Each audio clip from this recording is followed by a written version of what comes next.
नमस्कार, फिर पैसा बोलता है में आपका स्वागत है। मैं आनंद श्रीनिवासन। इस चैनल में निजी निवेश के पहलुओं के बारे में मैं आज बात करने के लिए आया हूँ। आपने कुछ पिंक पेपर्स पढ़े होंगे और उस पेपर्स में ये न्यूज़ आया होगा।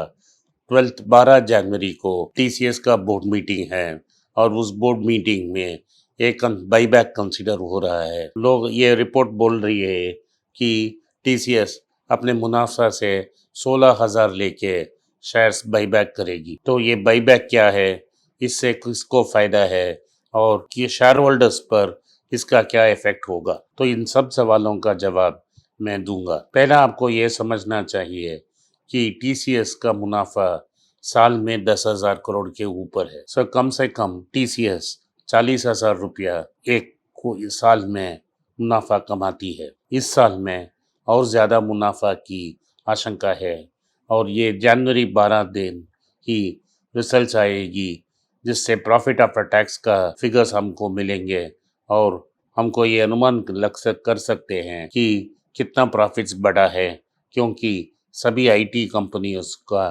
टर्नओवर भी बढ़ेगा और प्रॉफिट्स भी बढ़ेगी। तो ये हमको ये इसको जवाब देना है मुझे कि बाईबैक्स क्या है। जब एक रिटेल इन्वेस्टर या इंस्टीट्यूशनल इन्वेस्टर किसी स्टॉक को एनालाइज करता है, वो अपना नेट प्रॉफिट फिगर जो प्रॉफिट एंड लॉस में आती है उसको नंबर ऑफ शेयर से डिवाइड करता है। उससे उसको एक फिगर मिलती है ईपीएस, अर्निंग्स पर शेयर। उस अर्निंग्स पर शेयर एक फिगर अच्छा सा फिगर है। आप उससे एक प्रॉफिट्स टू अर्निंग्स रेशियो नाम का एक रेशियो निकाल सकते हो, जिसको मार्केट प्राइस से डिवाइड करते हैं वो ईपीएस से। जब इन दोनों को मिलता है हमको पी बाई रेशियो मिलेगा। तो शेयर होल्डर की वैल्यू बढ़ोतरी दो तरह से हो सकती है।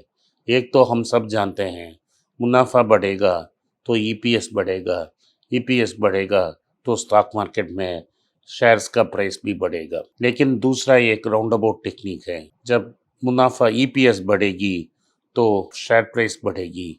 लेकिन अगर ऐसा हो गया कि मुनाफा नहीं बढ़े तो भी ईपीएस बढ़ना चाहिए, तो हम ईपीएस को कैसे बढ़ाए जाते हैं? ईपीएस को हम देखें so net profit divided by number of shares. अगर नेट प्रॉफिट उसी रेट पे है तो हम नंबर ऑफ शेयर्स को कम करने से ईपीएस बढ़ सकती है। तो लेकिन टीसीएस में तो नेट प्रॉफिट भी बढ़ती है और नंबर ऑफ शेयर्स से को कम करने से ये ईपीएस और ज़्यादा बढ़ेगी। सो कैसे नंबर ऑफ शेयर्स को कम किया जाए? तो अगर कंपनी ने अपने मुनाफा से एक हिस्से को पहले बाहर लेके रख के अपनी शेयर्स को खुद खरीदती है और उस शेयर्स को एक्सटिंग्विश करती है, तो नंबर ऑफ शेयर्स कम हो जाती है।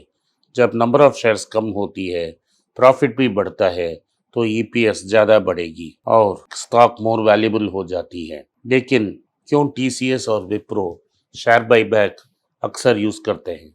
टीसीएस पिछले 2 साल में लगातार ये बाईबैक यूज़ करती है। टाटा सन्स को पैसा चाहिए। एक प्रमोटर को पैसा बाहर लेने के 2 तरीके हैं।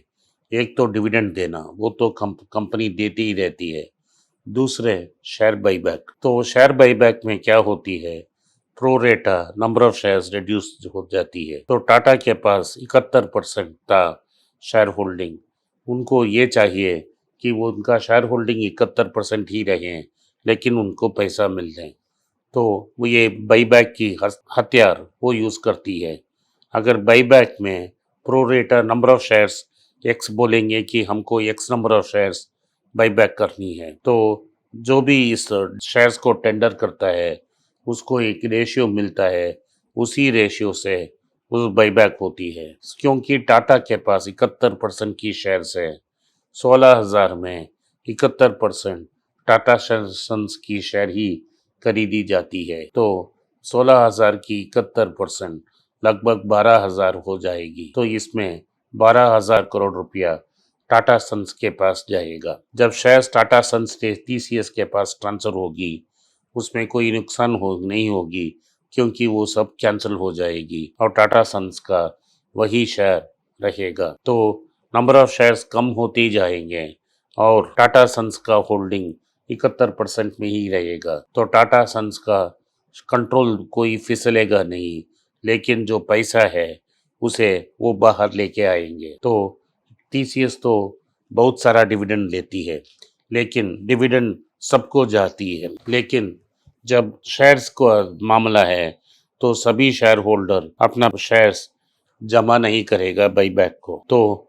टाटा सन्स को ज़्यादा शेयर मिल सकती है इस पैसे को। तो अगर 16,000 करोड़ में से 12,000 करोड़ टाटा सन्स के पास जाएगा तो टाटा सन्स को डबल मुनाफा होगा, नंबर ऑफ शेयर्स कम होगी, उनका परसेंटेज ऑफ शेयर्स वहीं रहेगा, कंट्रोल ज़्यादा रहेगा और 12,000 करोड़ टाटा सन्स को ट्रांसफर हो जाएगा। टाटा सन्स को पिछली 7-8 साल से पैसा चाहिए थी अपने कर्ज को कम करने के लिए, जहां उन्होंने कम्युनिकेशंस में सारा टाटा डोकोमो को लॉस हो गया और वो खुद अपने पैसा लगा के सारी बैंक कर्जों को ख़त्म कर दी। इसके लिए पैसा चाहिए था। टाटा मोटर्स में कैश फ्लो नेगेटिव था, उससे बोलसर के करने के लिए पैसा चाहिए था। और वैसे ही टाटा स्टील में भी री इन्वेस्टमेंट को करनी है। अभी भी टाटा के ऐसे सेवरल कंपनीज हैं जो कोविड से जूझ रही हैं। इन सब बार पैसा को टाटा सन्स डेट सर्विसिंग और इंडियन होटल जैसा जूझ रही कंपनी में और इन्वेस्ट करेगी। जैसे अभी इंडियन होटल्स में एक राइट्स इश्यू आया था और जो अनसब्सक्राइब पोर्शन था वो सब टाटा सन्स ने ही सब्सक्राइब कर ली है। जो टीसीएस जैसे स्ट्रांग कंपनी से बाईबैक के ज़रिए बिना कोई नुकसान शेयर्स को पैसे को टाटा शेयर्स को कम किया जाता है और पैसे को टाटा सन्स के पास ट्रांसफ़र किया जाता है। पिछले 2 साल पहले ये तो टैक्स फ्री था, तो एक डबल बोनस था, बिना कोई टैक्स दे के ही इसको ट्रांसफ़र किया जा सकता था। लेकिन अभी 20 से 25% की टैक्स लगती है, तो ये टैक्स तो देना ही पड़ेगा। विप्रो भी इसी प्रिंसिपल को इस्तेमाल करके पैसा बाहर निकाल के फाउंडिंग फैमिली का शेयर बरकरार रखती है। ये तो अमेरिका में सब बड़े कॉर्पोरेट करते हैं, लेकिन इंडिया में तो नया है।